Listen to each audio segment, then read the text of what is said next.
listening public, I'll start today with some COVID statistics from July 17th to the 23rd.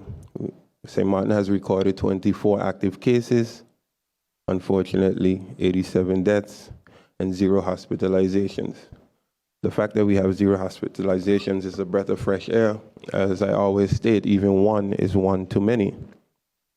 I would like to touch on monkeypox. On Saturday, July 23rd, the WHO declared monkeypox as a public health emergency of international concern. Global cases have surpassed 16,000 across 75 member states and territories. Unfortunately, there have been 5 deaths reported due to monkeypox.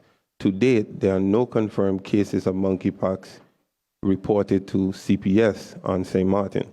We ask all to remain vigilant, remain up to date on the topics. As Minister of Health, I will do my best to update the population on the steps that we are taking and the new information of monkeypox as we are informed. The infection is passed mainly through close contact between people. Awareness to take the necessary preventative measures and to reduce catching the monkeypox are as follows. Limited close contacts to persons that you suspect are infected. Regularly clean and disinfect their environment. Keep yourself informed, in which we plan to do, but we also would ask for you to do your research.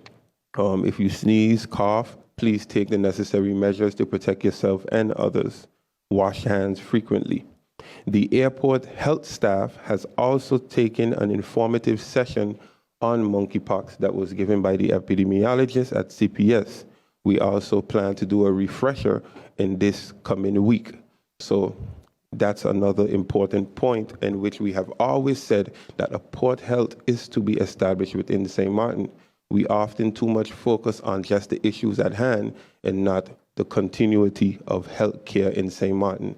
Monkeypox is now the prime example. COVID, we're in the endemic nature, and here comes a new pandemic, the monkeypox, and you see that 5 deaths are recorded. We hope that we can keep St. Martin as safe as possible, and I pray that we have no deaths due to this new virus.